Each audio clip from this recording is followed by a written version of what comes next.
It's just a fact that oftentimes there's just too much division inside of this life versus the togetherness that I feel 2025 should carry. But the fact of the matter is I wasn't able to see these things as deep as I would otherwise have seen these things growing up, because if I had been able to utilize my mind correctly without the poisonings, I would have been like Forrest Gump by the age of 11 or whatever. Like just running non-stop. But it's just a heavy of an importance to me because the topic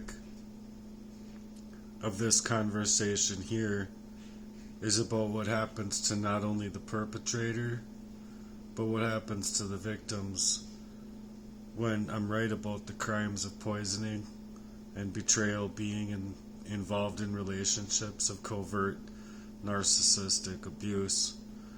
As if people don't already know, it destroys lives before justice ever even comes along, if it comes along. So I'm just going to give some examples of outcomes that happen in real life here by people who face or commit these kinds of serious, heinous crimes against targeted individuals. First is the mental and emotional collapse. Victims themselves often suffer trauma. Trauma, in my case, that just doesn't seem to go away and never did. And if I ever had a chance to get away, it would have been like 20 minutes before being poisoned up again. So I suffer post-traumatic stress disorder, which other people will. And it can be just with the psychological torture, the campaigns, the smear campaigns, or just them smearing your name, bullying you, the topics that they'll bring up. And as far as the places are concerned that you're in, it can lead you into feeling paranoid, which then doctors can overlook anything else going on with you other than the creation of that abuse, being poison or being psychological warfare, to these tactics where the victim is often gaslighted into isolation, exactly where the narcissist wants their target to be, completely alone, fighting things that they should actually have a support system for. Second is their health deterioration, and this can happen on both ends. But oftentimes the victim experiences who experience long-term poisoning or stress that leads to chronic illnesses. Their nervous systems can be damaged, and again, basically in an unexplainable fashion of pain that doctors often will overlook, as most people who have like a normal life outside of poisoning and outside of this very calculated act to create that trauma don't think that it's possible, but it is. Literally they could watch a true crime show or something that they find on YouTube, or unsolved mysteries or something like that. And they can think, wow, as if being entertained, but they don't actually see the pain that person is experiencing, because they can't personally relate to it in their own lives, being that they were supported, hopefully by two parents, and have real true value of support and a moral compass in their life, regarding their siblings, regarding their friends and their friendship circle, not being proxy made to deteriorate them. Third is the social destruction. Oftentimes the reputation of the victim is smeared and the victim gets labeled unstable or otherwise, while the perpetrators play this innocent role. And I'm just going to say oftentimes the victim either never realizes it, ends up dead from the poisoning, and if they do, shortly after that they end up dead. And so that's why I'm saying I would never commit suicide. I value life. I really wanted to be out here doing something that I thought was just remarkable. I have like a legitimate business that I was building, a really, really amazing website. Like more amazing than anything ever could be. I feel, and I not only think like people within like, charities, donors, just regular people that do social media, regular people that want to, just different parts. It's got a little bit of something for everyone on planet Earth, like legit. It's just hands down like the greatest thing that I think life truly does need right now, is that creation. And no matter who else tries to run that idea, it just wouldn't be the same as if it were me. And I know that for myself because of my calling and because of my walk with the Lord, in that way that oftentimes I didn't have a choice. You see what I'm saying? I didn't have a choice because I was legitimately suffocating. And then my eyeballs were suffocating. My mind was suffocating. Every cell of my body was suffocating. It hurt just having the oxygen come back into my body for the longest time, not to mention all of the aftermath of the poisoning itself. I know what I've dealt with. Coming to the realization of my own mind and all of these other areas of my life and memories flooding back to me. So oftentimes you'll be lucky if you remain alive. But the fourth part is these perpetrators often get legal impunity. They never have to face any kind of charges because hard evidence is hard to prove to authorities or otherwise, and oftentimes dismiss the victims' claims. So it's really hard to get your own life back, get your own glow up. For an example, I really wanted to become a speaker, to be able to take the stages, and in multiple fashions, mind you, like 1000x Bob Marley basically out here, and with many other people, mind you. And so the fifth part is families get torn apart, loved ones are divided.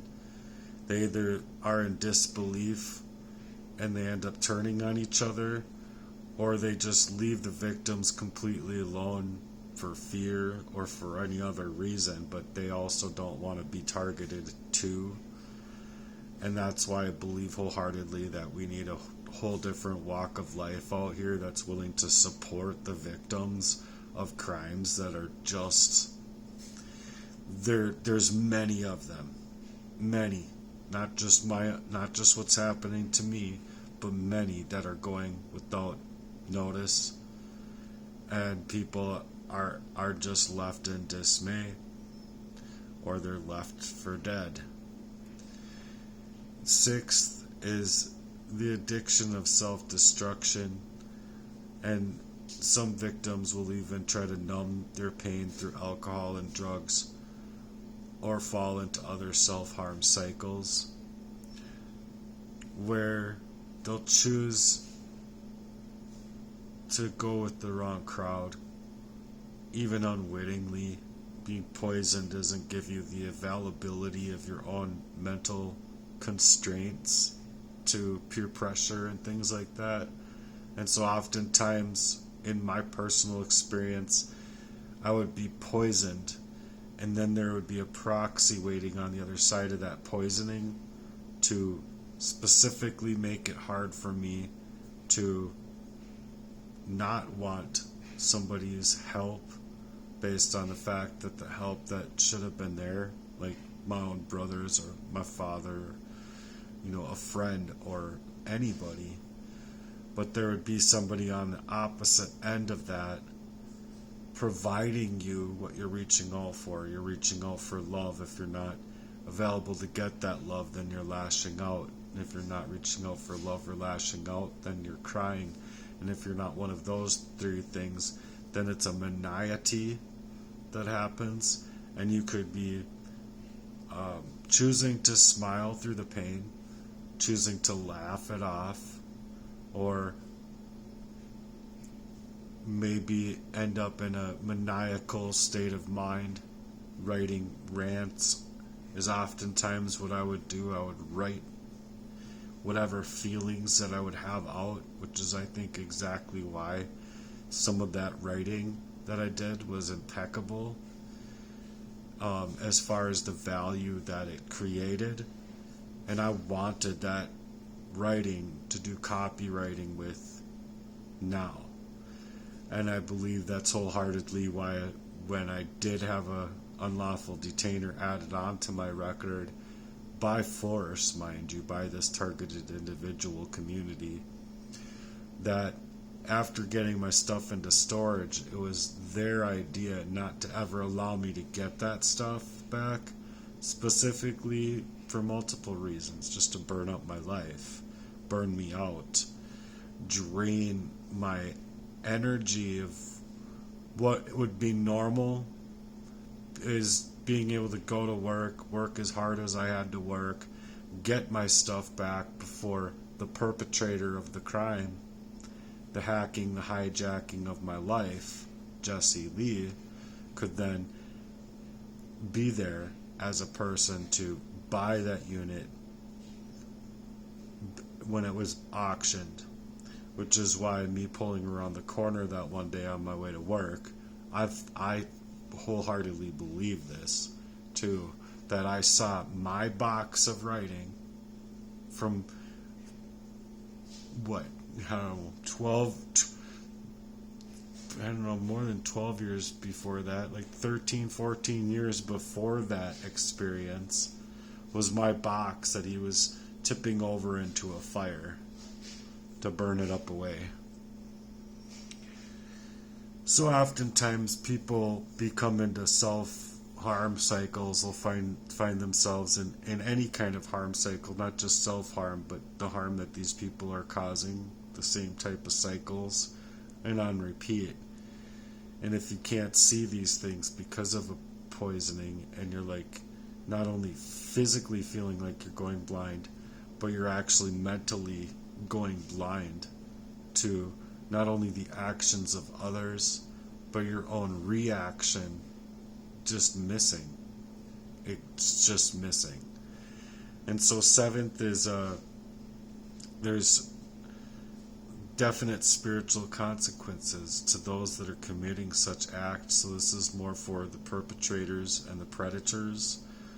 Is just that those people committing those acts often lose a sense of themselves as well, their own peace of mind, and become consumed even later on in life by that guilt, by that shame, because of all of their shameless ways that they did some monstrous crime to another person. And I read that in Jesse. I read that horribly in Aurelia.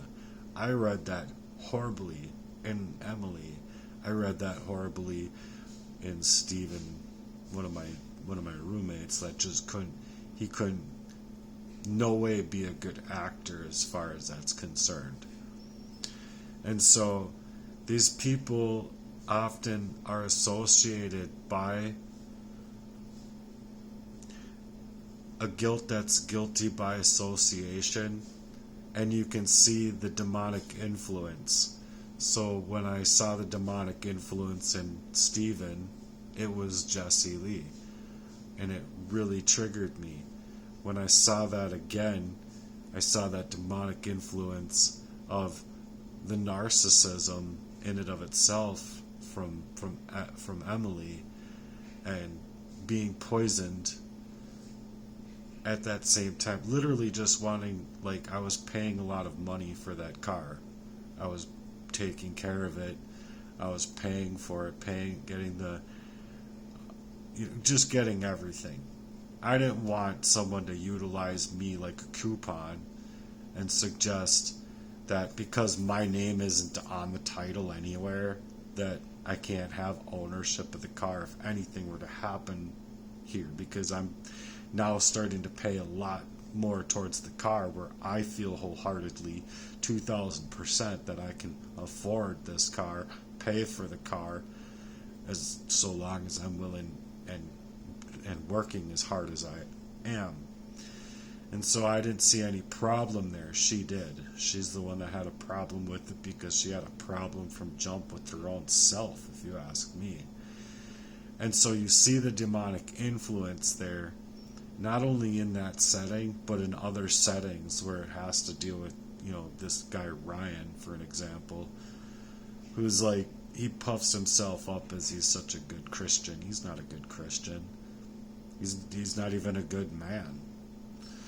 But anyway, oftentimes these perpetrators experience a lot of problems, health problems, and just they should be paranoid, because of what they've done. They're so paranoid, mind you, that in the end of me figuring out the crime and actually reaching discovery to start disclosing, and even letting them know I'm going to be disclosing this information. I'm not going to just sit here and hold tight to this information. Like, legitimately, the dream of me being a drummer, the dream of me just having a podunky regular life, working at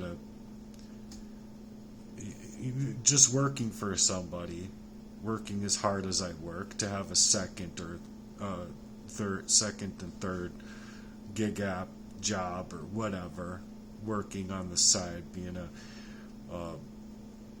someone that can mow lawns, or someone that can do painting, or someone that can do some kind of side work and a side hustle. You know what I'm saying? Like, you could fabricate parts. You could work for somebody that just needs 12 hours a week, or just something little for their metal fabrication, or being a welder or something like that. So there's many things that I would have been doing and had been doing all this time that was legitimately stopped. So by them stopping me, they have to be consumed with guilt, and they were so consumed with guilt that they felt the need for themselves to take me out, so that I wouldn't be able to disclose this information. So it's a dream changed into a place of your life, where that place of your life then also has to change, and that repeats until you realize that cycle repeating. And then once you realize that cycle repeating, well, now it's like, throw all of it away, throw everything about Matthew away, just and start over. It doesn't even fucking matter how or what or where or what you're doing, because these people are legitimately trying to take away your life. They're taking away your finances. They're establishing connections by proxy to steal away your love life. They're establishing connections to sabotage you on all fronts, financially, emotionally, in your social media, hacking you, hijacking you, I mean, you name it. So there's going to be a level of paranoia there when people with, half of a 1% of what I've dealt with take the law into their own hands. So they're suggesting that just because I'm saying these things means that that's what I'm going to do, and it doesn't. It just means that I'm trying to create around the facts of what is happening. Not only that, but I think my lyrical values in 3,000 plus songs at least signify to that.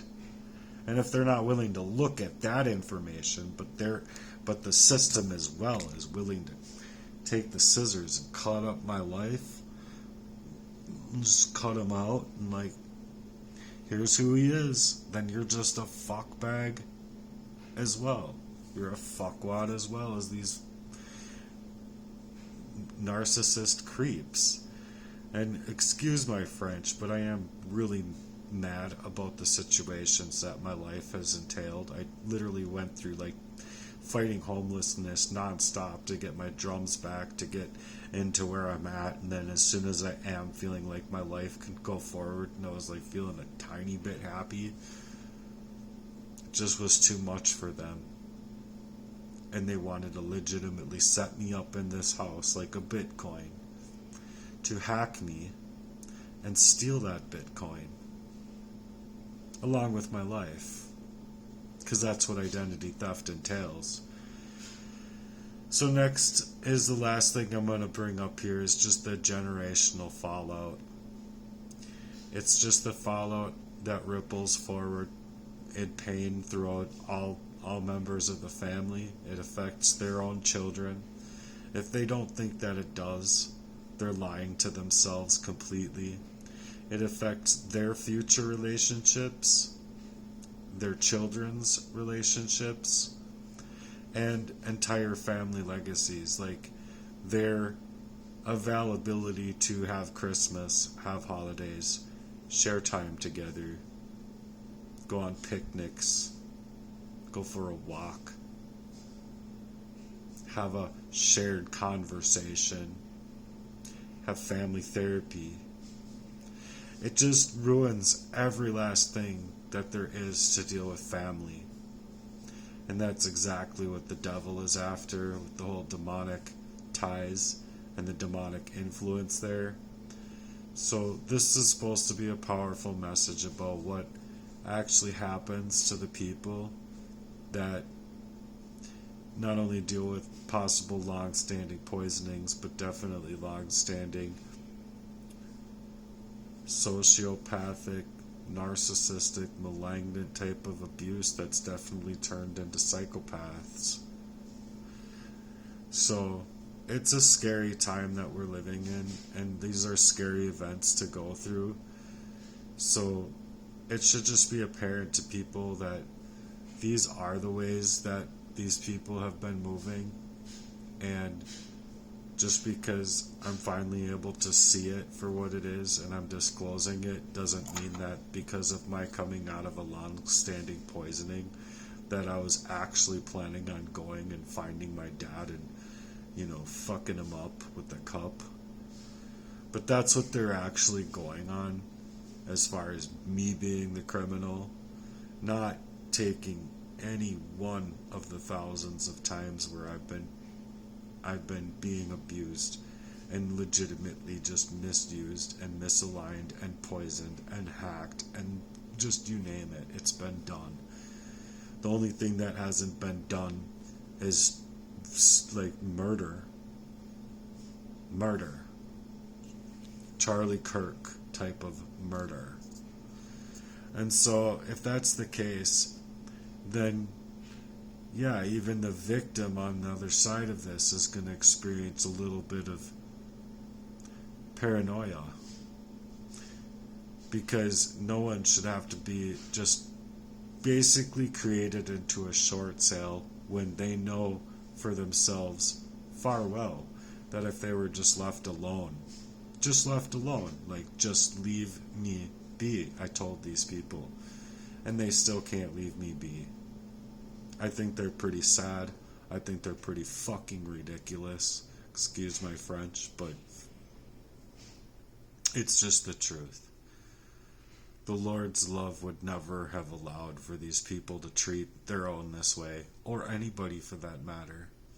It doesn't have to be because it's coming from my own. It can just be normal, everyday people and how they treat other people.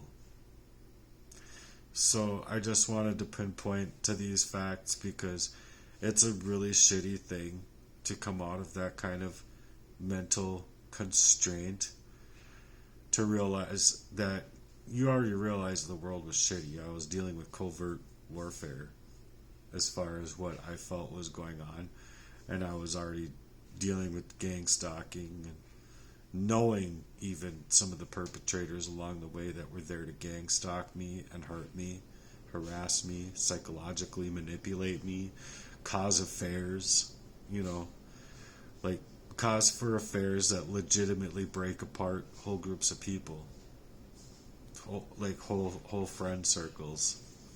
So that's the kind of narcissistic decline that I've experienced, and I would like to hear from you if you made it this far in the comments, what you've experienced as far as any of this kind of, narcissism or anything like that, and just to see if we can't create a dialogue right here utilizing this message and this message alone. So thanks for being here. Your support means a great deal to me because of everything that I've gone through, and that I hope not only can I get through this, but I can actually create that glow up on the other side of all of this abuse still. It's been very, very hard. And so I really encourage for your support, your love, and your concern. Thanks for being here, and goodbye for now. God bless you.